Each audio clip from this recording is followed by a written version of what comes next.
Welcome to crime confessions.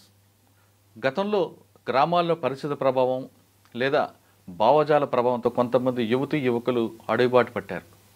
అడవులకు వెళ్ళిన తర్వాత పేద ప్రజల అభివృద్ధి కోసం నిరంతరం అక్కడే అడవిలో ఉండి వాళ్ళ బాగోగుల కోసం నిరంతరం కృషి చేశారు. వాళ్ళ కుటుంబాన్ని త్యాగాలు చేసుకుంటూ కేవలం అడవికి పరిమితమైన వాళ్ళు తర్వాత జనజీవన స్రవంతులు కలిశారు. ఆ కలవడానికి రకరకాల కారణాలు కావచ్చు, కానీ కలిసిన వాళ్ళని పరిచయం చేసే ఈ కార్యక్రమంలో ఈ వారం మన గెస్ట్ పొట్ల శంకర్ అలియాస్ చంద్రన్న, ఆలేరు దళం. శంకరన్న ఆలేరు దళ యాక్షన్ సభ్యుగా ఉన్నప్పుడు రకరకాల యాక్షన్లు పాల్గొన్నారు. పార్టీ ఆదేశాల మేరకు అప్పట్లో జరిగిన యాదగిరిగుట్ట బ్లాస్టింగ్ అవ్వచ్చు, లేదా వీరవల్లి టెలిఫోన్ ఎక్స్చేంజ్ అవ్వచ్చు, లేదా చాలా యాక్షన్ జరిగాయి. అంటే ఆ యాక్షన్ చేస్తున్నప్పుడు ఏ విధంగా రెక్కి వేస్తారు, రెక్కి వేసినప్పుడు ఒక్కొక్కసారి ఫెయిల్ అవుతుంది, ఒక్కొక్కసారి సక్సెస్ అవుతుంది. ఆ సక్సెస్కి ఏ విధంగా వాళ్ళు సమీక్ష జరుపుకుంటారు, ఫెయిల్ అయితే ఏ విధంగా సమీక్ష జరిపేవారు అనే అంశాలతో పాటు పార్టీ ఆదేశాల మేరకే చేశారా, కొన్ని కేసుల్లో వ్యక్తిగత కారణాలతో కూడా కొన్ని సంఘటనలు జరిగాయి. అది నిజమా కాదా అనే విషయాల్ని శంకరన్న తెలుసుకున్నాం. అన్న నమస్తే. నమస్తే శంకరన్న, గుట్ట పోలీస్ స్టేషన్ బ్లాస్టింగ్ అప్పుడు లారీతో వచ్చి యాదగిరిగుట్ట పట్టపగలు లారీతో రావడం, పోలీసు మీద అటాక్ చేయడం, తుపాకులతో పారిపోతారు. అవునండి.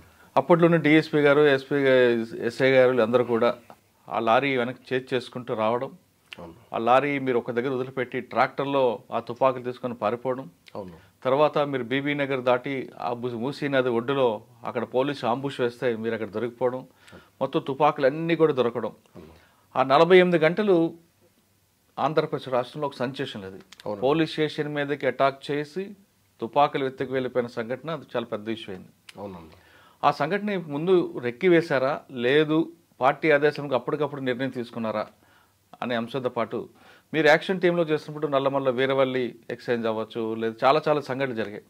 సాధారణంగా యాక్షన్ టీం వాళ్ళకి పార్టీ ఎప్పుడు స్టేట్ కమిటీ ఆదేశాలు ఉంటాయా, లేదా సెంట్రల్ కమిటీ ఆదేశాల మీదకి యాక్షన్ చేసేవారా, రెక్కి ఏ విధంగా వేస్తారు? రెక్కి వేసినప్పుడు ఒకసారి ఫెయిల్ అవ్వచ్చు, ఒకసారి సక్సెస్ అవ్వచ్చు.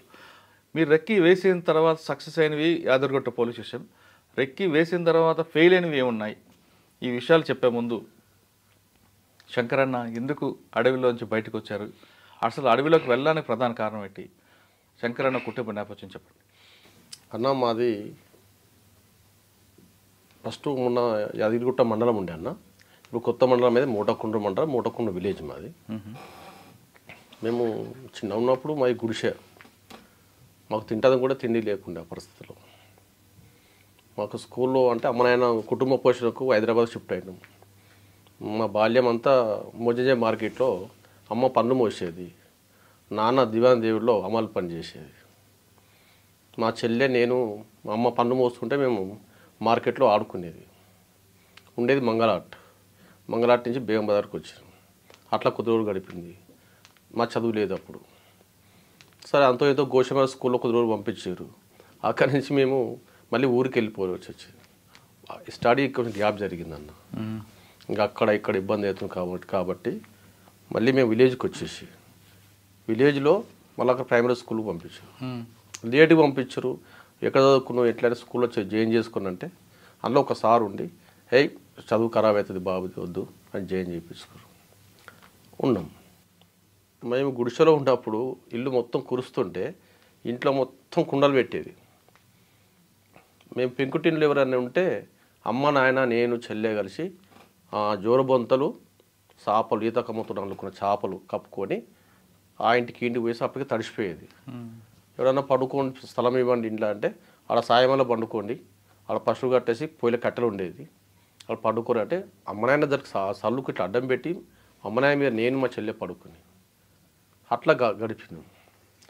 అట్లా చాలా ఇబ్బందులు పడ్డాం మన చిన్నప్పుడు. తర్వాత క్రమంలో థర్డ్ క్లాస్కి వచ్చేసరికి హాస్టల్ అవకాశం వచ్చింది, ఎస్సీ హాస్టల్ పోయినాక నాకు చెద్దలు ఇస్తే ఆ చెద్దలు కప్పుకునేది అప్పుడు స్టార్ట్ అయింది మాకు చెద్దలు. అప్పటి వరకు చేపలు, జోరుబొంతలు, అమ్మ చీరలు, నాన్న దోతులు కప్పుకుని బాల్యం గడిచేది. హాస్టల్ పోయినాక 5th క్లాస్ నుంచి మాకు పార్టీ పీపుల్స్ ఫార్, అప్పుడు పీపుల్స్ ఫార్ ఉండే, పీపుల్స్ ఫార్ వాళ్ళు మా హాస్టల్కి వచ్చేది. అంటే 3వ క్లాస్ సమయంలోనా, 5th క్లాస్కి వచ్చేసరికి పీపుల్స్ ఫార్ వాళ్ళు ధరం మన హాస్టల్కి వచ్చేది. ఎవరప్పుడు వచ్చేవారు? ఫస్ట్ మమ్మల్ని తయారు చేసింది భూమండల స్వామి. ఆలియస్ గోపన్న, మ్మ్. తర్వాత భూమండ్ల హైలేయ ఆలియస్ క్రాంతి పటంచెరువు దగ్గర ఎన్కౌంటర్ అయ్యాను. ఇద్దరు కూడా ఎన్కౌంటర్ అయ్యారు. వాళ్ళు మమ్మల్ని తీసుకొచ్చి వాళ్ళు మమ్మల్ని బాలల సంఘంలో పెట్టేది. కిరణ్ కుమార్ అప్పుడు ఉండే కిరణ్ కుమార్ వీరవెల్లి అది మన అవును. గుట్ట దాంట్లో చనిపోయింది. మేము బాలల సంఘం వండుకుంటూ ప్రతిదీ దళం వచ్చే వరకు ఎక్కడ షెల్టర్ చూడ పెట్టాలి, తర్వాత పోస్టర్స్ ఎక్కడేసి రావాలి అనేది బాలల సంఘం మాకు పని అప్పచెప్పింది దళం. అట్లా చేసుకుంటూ పోతున్న క్రమంలో 7th వచ్చేసరికి యాక్షన్లు చేస్తూ మాకు చెప్పారు. మా హాస్టల్ టీమే యాక్షన్ చేసేది, ఆల్రెడీ స్కాడ్ చెప్పేది హాస్టల్ టీమే చేసేది. అంటే 7th క్లాస్లోనే యాక్షన్ టీం చేసినాం. అప్పుడు సారా డిపోలో ఉంటుండే, సారా డిపోలను తగలబెట్టేది. ఎక్కడన్నా ఎన్కౌంటర్ జరిగితే కౌంటర్ దాడి, బస్సు తగలబెట్టేది, ఎంఆర్ఓ ఆఫీస్ తగలబెట్టేది, ఎంపీడీఓ ఆఫీస్ బ్లాస్ట్ చేసేది. ఇవన్నీ మేము నైట్లో ఈ ప్రోగ్రామ్ చేసేది, తెల్లారంగా స్కూల్ పోయేది. ఇది మా పరిస్థితి అప్పుడు పార్టీ. అంటే 7వ క్లాస్ నుంచి యాక్షన్ టీం. అవునన్న. బస్సులు తగలపెట్టడం అంతే. మీరు ఒక్కరైనా మీతో పాటు ఎవరు? మా టీం చాలా మంది ఉండే అన్న. మా హాస్టల్లో దాదాపు ఒక 15 మంది మెంబర్స్. అంటే ఎవరు చెప్పేవారు మీకు ఈ బస్సు తగలపెట్టండి అని? దళం కలిసినప్పుడు బాలల సంఘం చేసేవలసిన పని ఏంటిదో అది చెప్పేది.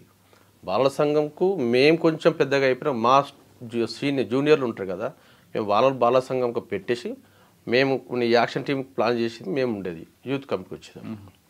అప్పుడు మేము 15 మందే యాక్షన్ చేసేది. వచ్చినప్పుడు అన్న ఎక్కడ జరిగినా, ఎక్కడ చిన్న ఇన్సిడెంట్ జరిగినా మనం మీరు చేయవలసిన బాధ్యత ఇది. మీరు ఊళ్ళో ఉన్నటువంటి రైతు కూలి సంఘాలకు టచ్లు ఉండొద్దు, తర్వాత మహిళా సంఘాలు టచ్లు ఉండొద్దు, విద్యార్థి సంఘాలకు ఉండొద్దు. మీరే సపరేట్ టీం మీరు చేయాలి. ఓన్లీ మీకు దళంకు సంబంధాలు. మేము ఎక్కడ ఎక్స్పోజ్ కాకపోయేది, ఇక్కడ చేయకపోయేది. అందరూ కూడా ఏమనుకునేది, ఊళ్ళే ఈ హాస్టల్లోకి సంబంధం మీద దళం చేసిపోయేది అనేది. నైట్ యాక్షన్లు చేసేది, తెల్లరంగా వచ్చి స్కూల్కి పోయేది. అలా ఎన్ని సంవత్సరాలు చేశారు? మేము దాదాపు 10th దాకా అక్కడ చేసినామన్నా. దాదాపు ఒక 7 సంవత్సరాలు, 5 సంవత్సరాలు అక్కడే చేసినాం. ఒక 5 సంవత్సరాలు మీకు బాగా గుర్తుండిపోయిన సంఘటన చెప్పండి. బాగా గుర్తుండిపోయిన సంఘటన అంటే ప్రజాకోట్లు పెట్టినాం. ప్రజాకోట్లు పెట్టినప్పుడు అతను గుట్టం వెంకరెడ్డి అని ఉండు, భూస్వామి మా దగ్గర మూడకొండలే. గుట్టం వెంకరెడ్డి భూస్వామి. అతను పెళ్లి చేసుకుండు, ఒక కొడుకు. తర్వాత ఇంకొక ఆమెను ఇంగ్లీష్ కాంట్రాక్ట్ పెట్టుకోండి సేమ్ కమ్యూనిటీలో. ఆమెకు 2 ఆడపిల్లలు. అనివార్య కారణాలతో 2 సూసైడ్ చేసి చచ్చిపోయారు. అప్పటికి పెద్ద కొడుకు చాలా మేజర్, వీళ్ళు జూనియర్లు, చిన్న పిల్లలు. మాకు అందులో వాటర్ రావాలి, నేను మీ అయ్యకు పుట్టాం అనేసి వాళ్ళ అమ్మమ్మ అంటే వాళ్ళకి సపోర్ట్ చేస్తలేరు.